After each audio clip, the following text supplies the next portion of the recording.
What would you say is something that you really miss about China? Definitely gonna be the food. Yeah. American food is just... Not a fan? You're not a fan? There's a saying that like, 中国人不坑中国人, which means like Chinese people don't cheat Chinese people. I think I'm just gonna join a band. Join a band, okay. And what kind of music? I think indie rock. Hey everyone, welcome to the Orbital Media Podcast, where we learn about the people of the world, what they do, and their cultures one interview at a time. If you haven't subscribed yet, please consider doing so in order for us to continue making more content. So in this episode today, we're going to be talking about differences between China and the US. We're not really going to be getting into Chinese culture per se. There are some episodes where we do that, but in this one, I'm just going to be talking about what it's like living in the US versus living in China, moving between the two cultures, and doing sort of a comparison. And my guest today is Xingyu. Xingyu, okay. And you go by Lulu? Yeah. Okay, so Lulu, can you tell everyone out there a little bit about who you are, kind of quick intro? Hi everyone, my Chinese name is Xingyu, and you can call me just Lulu.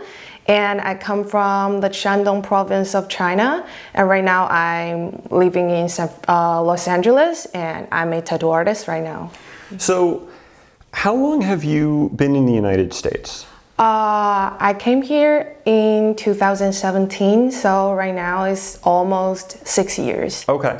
And so you grew up in Shandong province. Tell me a little bit about that. Did you grow up in a big city? Did you grow up in a small town? Oh yeah, actually it's a very, very small town. It's like a village in Shandong, and it's like a coastal city on the east part of Shandong, so which is really close to the South Korea and North Korea, and it's like a less than an hour flight to Korea.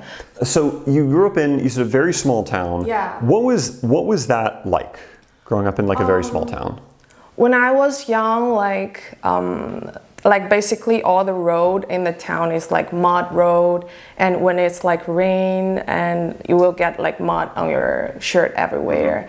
And basically there's no cars at all. Like I was born in 1994, so like my dad got his first car in like maybe 2006, around that. So like we basically just walked to school, and my grandma lives in a small cottage which has the thatch on the top, and like her walls like inside her cottage is like all mud and like covered by the newspaper. Yeah, so that's basically what's the condition like when I was young. But things quite change right now, like cause like Chinese economy like developed so fast, and we kind of like have like everything like which is very convenient. Like we have the road constructions. Like my grandma also like got a new house. Like yeah. So you got the roads paved. So you had dirt roads. You had basically dirt, sort of mud brick houses that people were living in. And was that true for pretty much everyone in the village? Everyone was in something like a mud brick house. Did you? And were these the kind of dwellings where there might only be a single room, or would you have grown up still and there were at least a couple rooms in the house? There's like basically normally it's like 3 rooms and one, like you can call it kitchen or living room, is like a multi-function room, like for like cooking and also for meeting with each other. And it has like a huge yard where people can like grow vegetables in. Yeah. And like the toilet is outside, but it's like only a hole urine stuff. Yeah. And you said it sort of started to change. Like, I mean, obviously things don't just change immediately. It's not like you wake up one day and then like, oh, we now have these nice buildings. But do you remember there was a point when things started to kind of get better? You noticed the road now got paved, and like were buildings put up that weren't made out of mud brick anymore, where they said, all right, we're gonna like buildings made out of let's say metal or glass or something like that? Yeah, actually I moved out of the town after primary school. Like in my middle school, I went to the city, but like I remember things changed. Like when I was in middle school, like my grandma's house started renovation, and also like when I'm back, like visit the small village again.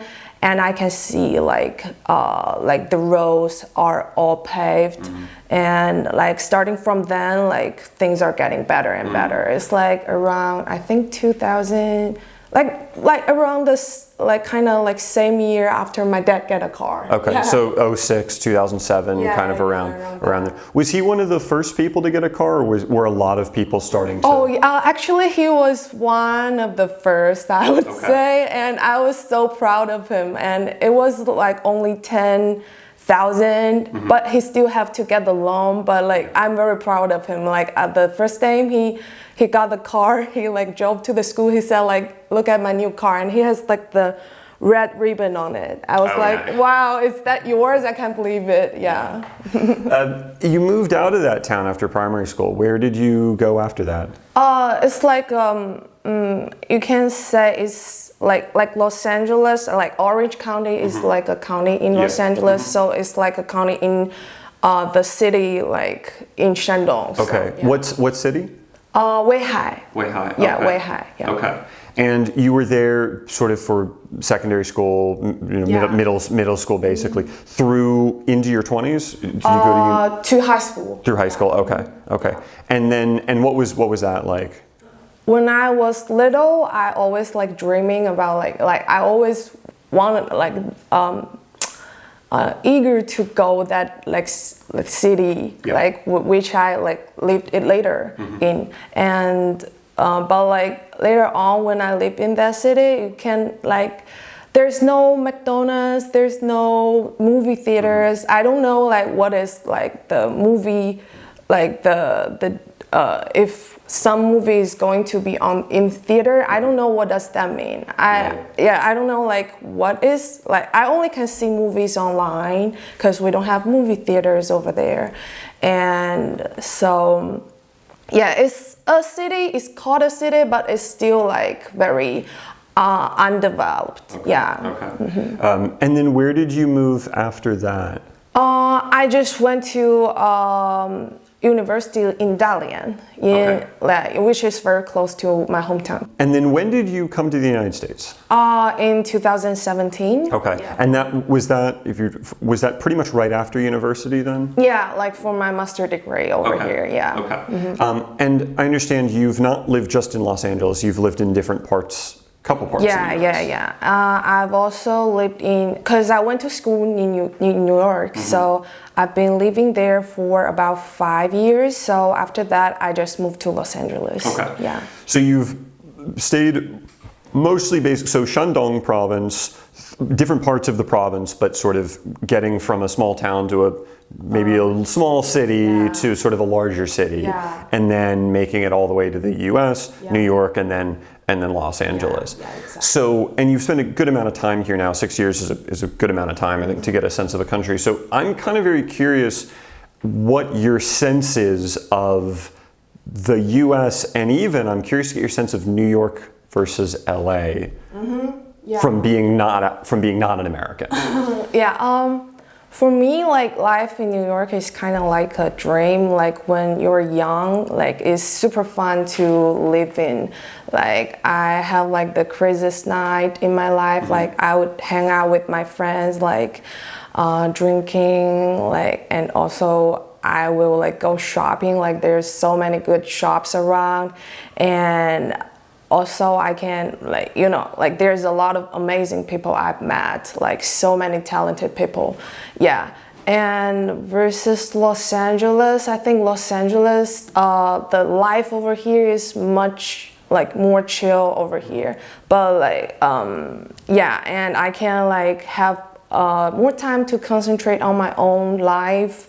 And maybe I have like more side hobbies. Like when I come to Los Angeles, I can like go surfing, go hiking, go camping, like anything I like. But in New York, I don't have that kind of time.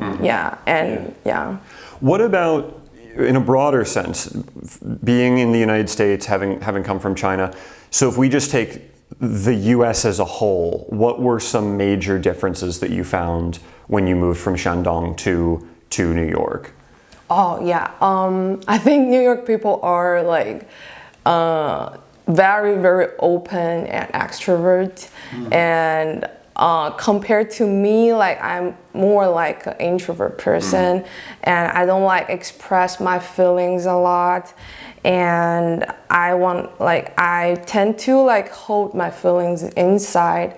And whenever like I walking on the street of New York, like people gonna, like they express them a lot, like they do whatever they want. That kind of like taught me a lot to like, express myself. But like still like, cause I was born there, like, I always taught by my mom, like, don't like be too, like, I would say like too dramatic. Yeah. I like when I was young, I would go on a stage like without a second thought. But like as I grow up, I learned how to shut up. Like whenever I want to speak up, I learned how to shut up because you will not be respected for that. Yeah. Did you find that was more the case when you were in Shandong? In terms of like most people around you have that same kind of a feeling of like you don't want to stand up, don't say anything, don't kind of cause a problem. I think I would say most Chinese people were like that. Yeah, because it's like a typical thing. But I do met like people who are not like that, definitely. But yeah, I think it's like a very common thing. Yeah. It was, so there are more, you'd say, kind of extroverted people in the US as a whole compared to people in China. And that would be true for both New York and Los Angeles. Yeah. Especially New York. Especially New York. Interesting. Did you feel, and obviously in both cities now, there's quite large Chinese and Chinese American communities, but did you feel being Chinese was different in how people treated you or kind of interacted with you in New York versus Los Angeles? I think right now, or did you feel it was kind of about the same? I think it's about the same because like the most of the time, like when I'm dealing with people is like when I'm working. So the clients to me are kind of not much difference, but like I think like people in Los Angeles are like a little bit more friendly than people in New York. Yeah, that's fair. And what was your sort of experience coming to these cities and I'm assuming dealing with the Chinese community that already existed in these places? Did you find that it was a lot easier to kind of find a place to kind of start from? Yeah. Or did you feel very like lost when you kind of first came to these places? Right here, like there's so many Chinese people around, and they're from like Taiwan. Like there's a lot of people from Taiwan, and maybe they prefer not to be called Chinese, but like we take them as, and also I kind of tend to get more help than in New York, because I think the Chinese people here, like the group is like much larger than the New York, and also because I think the Chinese people in New York, they're kind of more like in Fujian, and also like from Dongbei, like the northeast part of China, and also like the southeast part of China. They kind of more like tend to be in a small group, and you don't feel like you could get along with them. But like over here, like people are just from like all over China. Yeah, so you kind of get to know more people. Like even for me, like the small town of like Shandong, I can join a group chat of like over 200 people over there. Like, but in New York, I only met one. Yeah. Interesting. Yeah. I mean, my sense had been that certainly the older waves of Chinese immigration, a lot of them had come from Guangdong province, and they often spoke Cantonese, and that was a lot of those populations in New York, which are kind of still there. And it's only been a lot later that you've had some people from other places, and I think most of them moved to Flushing. Yeah. Flushing Point, but yeah, LA, that's interesting that it's more, they're kind of all over the place and they're from all over different parts of China. Yeah. So in some ways, would you say it's maybe easier to feel like you have a community of people from back in China in Los Angeles than in New York in some ways? Yeah. There's a saying that like 中国人不坑中国人, which means like Chinese people don't cheat Chinese people. Yeah. Like whenever you meet a Chinese people, you're gonna say that word first to them. Like don't mess around with me. Yeah. Like don't like think I'm a fool. Like something like that. We even like get cheated for like $1,000 for Chinese people. So yeah, like because the group is larger and like there is different people going around.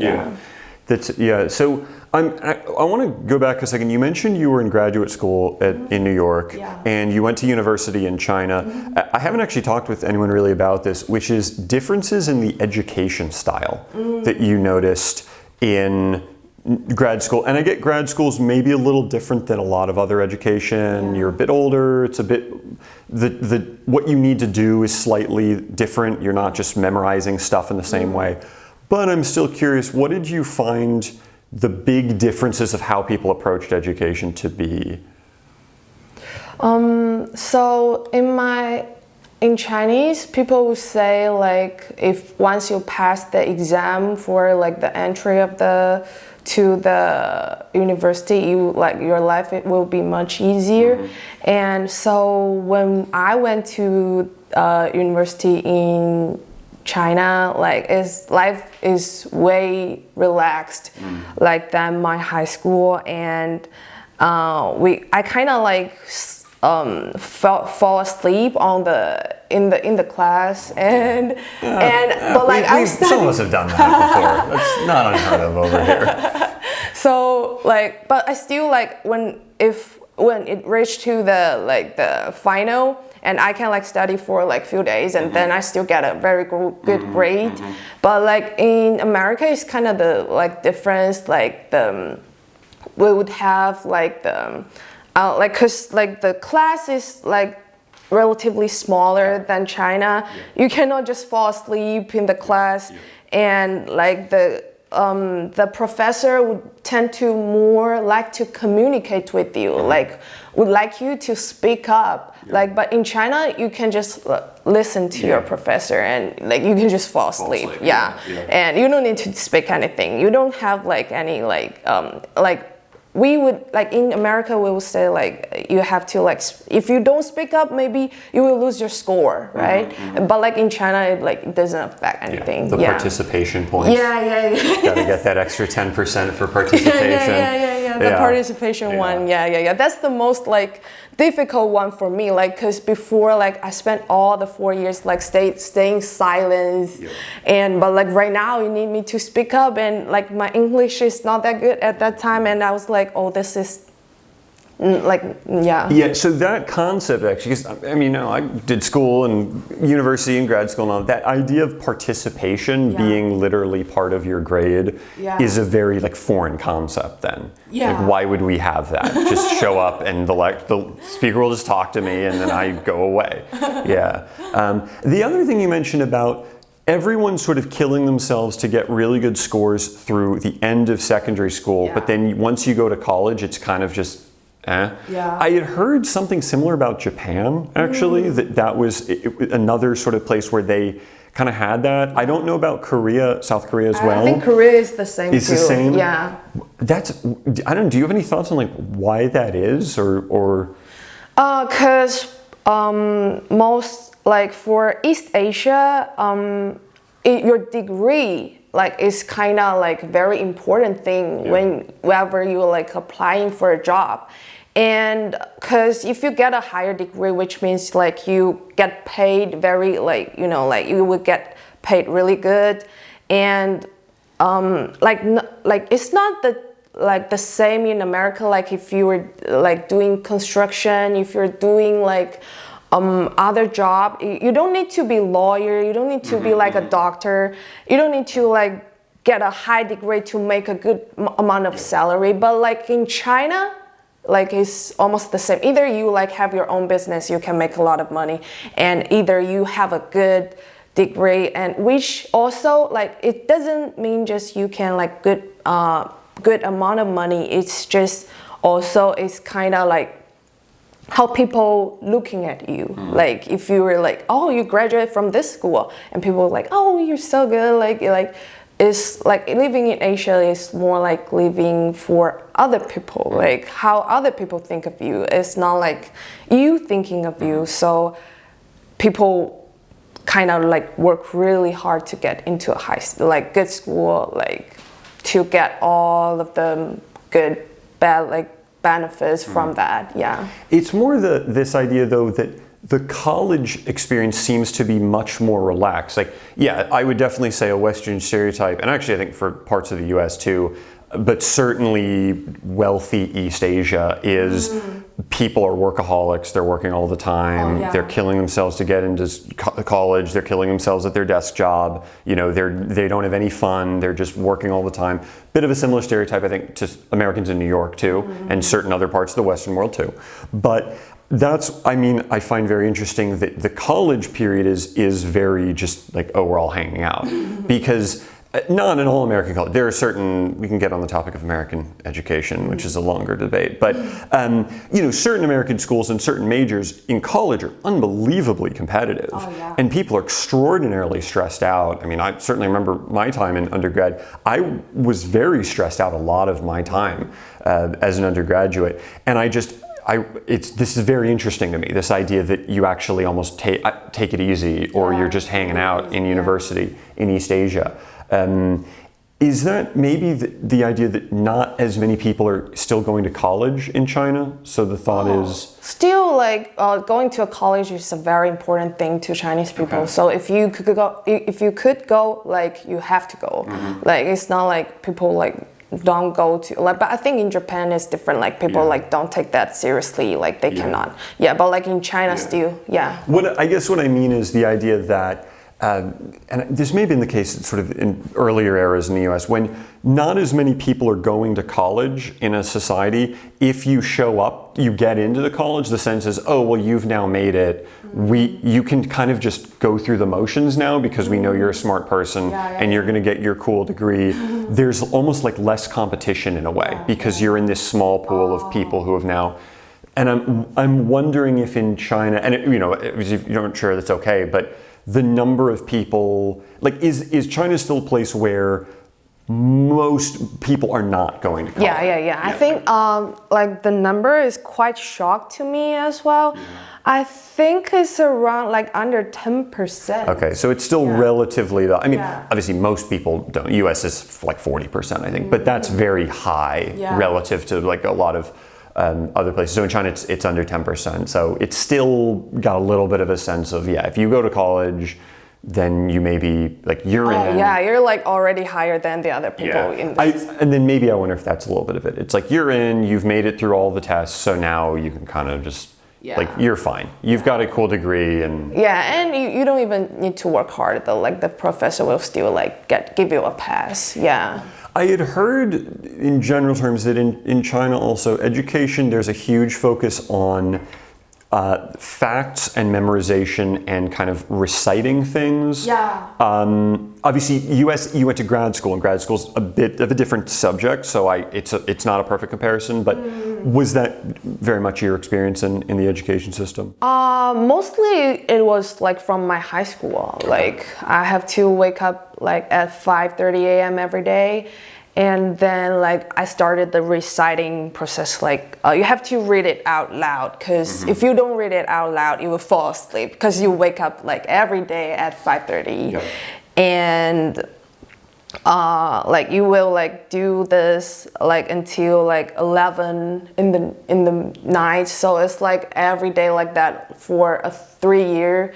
And you have to like keep doing the test like basically every day you have a new test sheet, and you have to like get yours like a result graded, and they will let you know like what's your rank this time, and how you should improve, and like if especially in Shandong, that's like very harsh to me. Like I even had like mental problem at that time, because like people tell you to like be competitive, like people are like ahead of you, like you have to like keep up with them, and the classes that here we would think of as, you know, physical education, music, drama, where you might get a grade, but basically just everyone gets an A unless you're just running around and like screaming all day. But those are technically part of the school curriculum.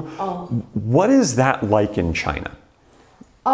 Those kinds of, you know what I'm saying? Those kinds of, they're not your core academic classes, but they are part of your daily schedule. And what, like, that's the interesting part, because like whenever we have the gym class, music class, our math teacher would come in and say that like your teacher has something else to do, like let me just take over this class. That's like most of the time, like we don't really have any. Like we only, like the only physics exercise we do is like there's like a big break gap in the morning, and we're gonna like running on the ground, and then like we have to we have to hold a textbook, and like before that you have to like hold a textbook and keep reciting, keep reading like loudly, and then like when you're running and you have to like repeat that over and over again. Like that's the only physics exercise we do. So there, literally you will be reciting more textbooks while you're basically getting ready to go to gym class. And then you're like, okay, we finished reading. Okay, now run really fast and recite what you're saying, and then pick up the book and keep reading. Because like that was like that was from like our teacher. Like they learned from the other school, and like they played a video of the school. Like they were like keep reading like that, and then like you guys should be like that. You know, like you guys are not hardworking enough. Like you guys should be like that. Like I mean, how much of that would you remember? I wonder about that. But like, if you were like keep like doing that in a very high pressure like situation, like you will like actually you will be pretty good at it. Because you like for a long time you will like be doing like that. So like you don't care about each other's thought. You will like just like that. So that's your life sort of in school and the academic world of growing up in China. So then you come to the US, you're in graduate school, which is also, I'm just curious, what did you do for graduate school? I did the strategic design and management, which kind of very similar to like branding, like consulting stuff. Okay. Was that what's the one, the New York School of Design, the design schools in New York? The Parsons School of Design. Okay, Parsons, that's it. Yes. So that must have been a very different educational experience in terms of what you were doing there. And also even for the US, that would be a rather unique type of school to go to. Not that design schools don't exist, but you know, like me and a lot of other typical people, like that's a quite specific thing. So what was that like? Or how did you feel that was different compared to when you were in China? Yeah, it's like totally different. Like I don't even know like there's a school who could like have no like main campus. Like it's like just scattered all around the city. Like you can go to the 14th Street for this class and the 16th Street for that class, and also like cause it's a design school. Like everybody's like so dressed up. Like I was like amazed by like what people wear every day. And they're like just so creative, and it's sort of like a very good thing to watch people like walking by like in front of school. And like apart like in like talking of like my class, which is not that like attractive to me, because like when I first came, like when I'm choosing the school, like I only want to go to that school. I don't care like what kind of like major I would choose. I just want to go to the US. I just want to go to this school, and I just want to feel the thing and experience the thing. So the class is pretty much just like that. And yeah, what really like attracted me is like the people there and the experience, the whole new experience. Yeah. It's interesting, the classroom being broken up within the city, as you know, that's not a typical US thing. That is a very peculiar New York thing. And Boston, I think there were a couple coworkers of mine who went to school in Boston. There's a little bit of that there too. But yeah, it's the stereotype is the college campus and the big green open field and the big buildings, and you know, there's the quad and the dorms and all of that, and that New York is well, except for Columbia. Columbia, you know, it does have that sort of that little, you know, thing. But yeah, a lot of the other New York schools, it's much more, or certainly Manhattan. I would say Manhattan schools, because even Fordham, like they've got a campus and all of that. It's a very interesting New York experience, and I never had that. I always kind of wonder what that would have been like. For me, I wanted a campus. That was a big thing actually. Me too. For me, I was like, I want a campus for school. I don't want nothing against NYU, you know, great school, but that idea of like, you don't really have a campus. You just have buildings that are scattered throughout the city. I guess the city is your campus, is sort of that idea. And I suppose Manhattan would be a pretty good campus to have. But then you finished up sort of in New York. Did you find, because I've lived in New York and LA too, that New York it weighs on you after a while? It gets very tiring, shall we say, in a way, because it's so intense, right? And it's so much, and there's so many buildings and so many people, and everyone's so successful, and it takes a lot out of you after a while. Yeah, exactly. That's the reason why I moved out of New York too, like, cause just people there, they are amazing, and just like, if you will feel like a little bit pressure, like working with them, like. And also, like, I have to work really hard, and you live in a like small box of apartment, and which is very stressed too. And so like all of that just made me want to leave New York for a while. Maybe I will go back later, but like not right now. Like right now, I just feel like I want to like focus more on myself, and I want to take slow steps, like not like running. So LA too. I mean, what are your thoughts on this? This is a big one for Americans, especially I think New Yorkers, but people who live in like big cities that are less car centric. What are your thoughts on the cars? Oh yeah. I was about to say that. Like, cause in New York, I was like, I don't know how to drive, and I always like just take the subway, and I don't see a problem with that like before I was living in New York. But ever since I came to Los Angeles, like I have my own car, I feel like I'm so free, like I can go anywhere I want, and there's no more like traffic like in Manhattan, like there's so many one-way road, and you can just only go this way, and like the traffic is so bad. Even though you have a car in New York, you wouldn't want to drive it. In case like otherwise, like just if you want to go like to upstate or anywhere like apart from Manhattan, maybe it will like be a good choice. But like in Los Angeles, like I can like even like drive 2 hours by myself just to take a pic of the wildflowers. Like life for me is like the map for me is much bigger for me. Like it's just too many things to explore. So that's the reason also why I love living here.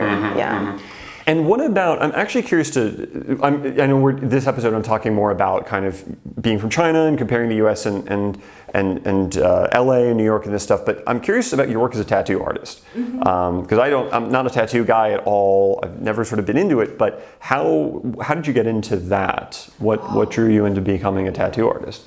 I always have the fantasy of tattoos, like when I was young. Like I don't know how, like I just love tattoos like the moment I saw them. So when I went to the university, I went to some place to see if I could learn tattoos, but at that time like the tuition kind of like too expensive for me.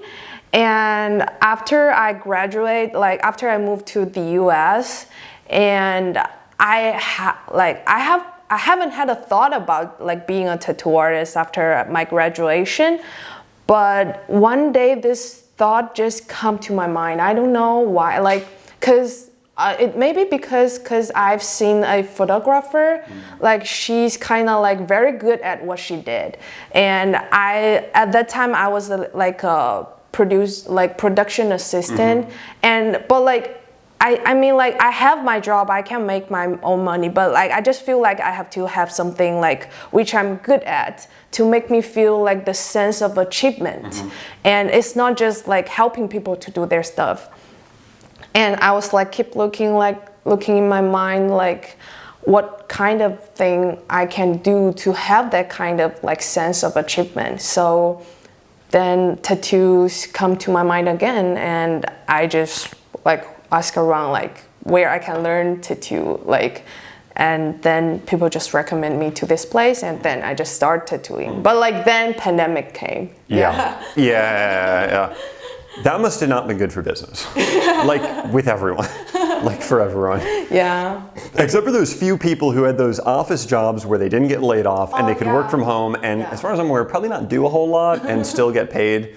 I seem to have I kind of missed that boat. Yeah. But there were definitely some people who I think made it through okay. Yeah. But it was a rough time. But business is back open now, and things are everything working okay. went back to normal right now. So of the 6 years, I guess, how much was New York and how much was LA of the 6 years you've been here? 5 years New York and 1 year in LA. Oh, so you haven't actually been, in the scheme of, I mean, you've been here a year, but in the scheme of things, not that long. You're still kind of learning about the city and kind of how it works. Yeah, still exploring. Okay, all of that sort of stuff, yeah. One thing I had heard from a friend, to go back to New York, LA comparison, I don't know if you've found this, is people said that in New York, it's easier to do things and go out if you don't know that many people, but LA, it helps to have a network. And if you don't have a network, the city can actually be more, in some ways, isolating than New York. Yeah, I think the same, because like back in New York, I can like easily have few people, like few friends to hang out with. But right now, I even like download a app which could help me to find friends over here. Like that's crazy. I was like, I need friend. Like every day I was like that. Like I need friend to go like surfing with me, go diving with me, but I couldn't find one. Yeah, and I have to like learn, like maybe like referred by a friend, referred by another friend, and that's the way I know people. But like. Yeah, in New York it's just way different. Yeah. And what about, to go back actually to US and China comparison, the social, I don't want to say social life, like what do you do for fun, but the idea of having friends and making friends in China, obviously when we're little kids, that's I think kind of true for humans anywhere in the world, right? But like college, like going to university in China and the idea of making friends with your classmates, what is that like, I guess? Basically just like, because we have a little dorm, and the dorm, like the room of the dorm could like accommodate like 4 people, and we basically just hang out with friends like when like in the same room, but like sometimes we really couldn't get along with each other good, and maybe we hang out with like other people. And also I would say like we have that kind of like student activity group, like the student union, like the volunteer group, and I would hang out with them too. And so like that's basically the 2 main sources that I get friends from. Yeah. That actually sounds about exactly the same as here. Yeah. Like you've got the roommates, maybe you don't like them, maybe you become best friends with them. But you're probably hanging out with people at a student activities, like a club or something like that. Yeah, exactly. And actually, I'm curious about that as well, this idea of, in the US, at least at the big, probably less community colleges, but certainly at like 4-year schools, there's kind of this sense of, it's partly why a lot of these schools have become so expensive, is there are all these clubs, there are all these student groups, there's all these like, the community, and you go out and you make friends and things. Is that, at least for the school you were at in China, was that the sense there as well? Yes. Where people are spending a lot of their it seems like a lot of their free time. Yeah. And actually, like, yes, like we have a lot of like hobbies. Like we have like skateboard club, like the basketball, like like anything that you can name. But like for me, it's like totally different because my mom told me to like you have to get into the student union. You have to be like the leader of the student union, and I was like, yeah, okay. And then so I like got into the student union, and also like in my school there's like 2 huge like student like club like which is kind of more official, like not like the hobbies. And so yeah, like from what I was taught, you have to get into some kind of official authorities, like which can make your resume look like, you know, like look better. So I didn't participate in any like I like music, and there's like rock and roll club, like things like that. And I love that, but like I couldn't because I don't have extra time for that.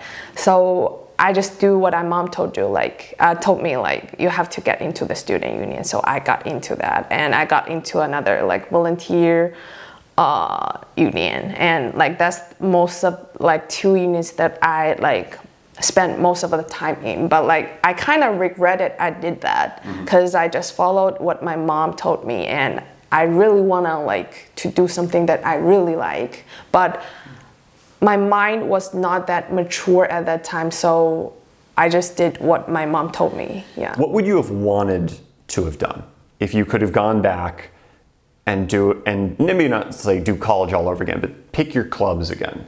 Yeah, I think I'm just gonna join a band. Join a band, okay. And what kind of music? I think indie rock. Nice. I do like some good indie rock. Yeah. And what instrument would you play, or would you sing? I would sing. Yeah, I don't wanna play because I'm bad at doing that. Yeah. But I can sing. Yeah, definitely. Yeah. Now I've been horrible with instruments. I've never liked playing instruments. I really like singing. Not gonna ever do it professionally or anything like that. But it's the fun one. It's the fun one to do. What would you say is something that you really miss about China? Really miss. It's gonna be like first. It's definitely gonna be the food. Okay. Yeah. Yeah, cause like the food, like Los Angeles is actually like kind of like make me feel amazed by the food, like how authentic the Chinese food is here. Yeah. So it kind of like is my like missing a little bit, but like American food is just. Not a fan. You're not a fan. Yeah, so like definitely the food and also the people there. Like to me, like people there is like just I like the kind of like sense of like living a life, and like I love walking on the street, like watching people like talking to each other and do their stuff, and because I was not born here, so I cannot feel the sense of if I see people walking on the street, I will just say, yeah, they're walking on the street. Like, but like back in China, I can tell a story even like from them. So I really miss the people over there. Yeah. Have you ever felt like a real outsider when you were in the U.S., or did you have a sense of, yeah, these cities are pretty multicultural. I'm kind of just another person here. Yeah. I kind of feel like the later one. Yeah, because and. Like over here, like it kind of like influenced by people. Like I just don't really care like what you think about me. Like I just care about myself. So if you think I'm an outsider, I'm fine. Like, but like for me, I'm just a like person who lives here. So yeah.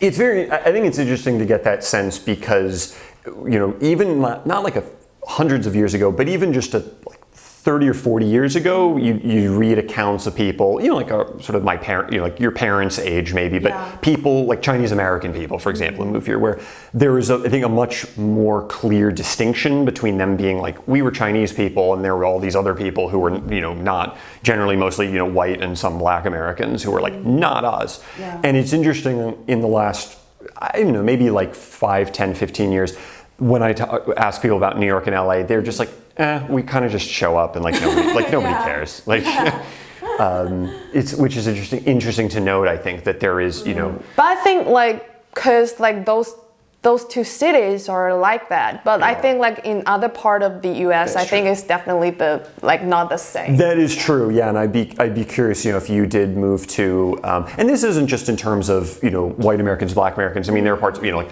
Latino American, Hispanic Americans, whole parts of the Southwest where they live there, and like if you move to areas in Texas and New Mexico and Arizona, but where you being a Chinese person, you are standing out from everyone else. Where if you went to, Utah, let's say, or Vermont or Mississippi, right? And there are not a lot of Chinese people in these places. You might have a very different experience. But New York and LA, that's really not been the case for you. It's just like, nobody cares.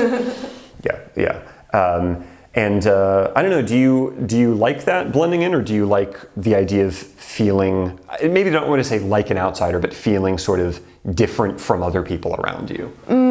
I think that is totally fine with me. And I like feeling different from people is actually not bad. And you can like just, like if you're feeling the same with other people, we will just feel like, oh, maybe I should, like if these people do this thing, maybe I should do that. But like over here, like you can just do whatever you want. Yeah, I mean, it would be fair to say that there's a huge focus on individualism in the U.S. Much more of a focus on community and the group in China. That's like tell us something we don't know. I think that's a pretty clear distinction. Other than just people being people, obviously, what about education we have talked about, which in some ways is similar, things that surprised you as being actually the same? I think that is interesting is that like people's desire for money, maybe. Yeah, sure. Yeah, I think it's like all around the world.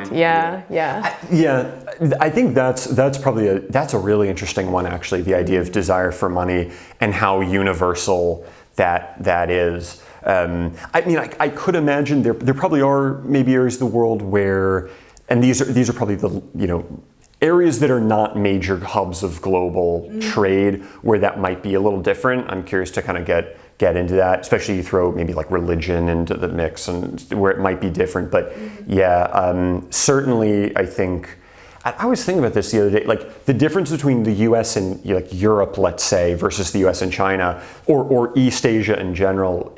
That seems to be a similarity the US actually has more, I think, with East Asia than certain areas of Europe. This drive for just everyone's focused on, I gotta make money. Gotta make money. How do we make more money? How do we become more successful?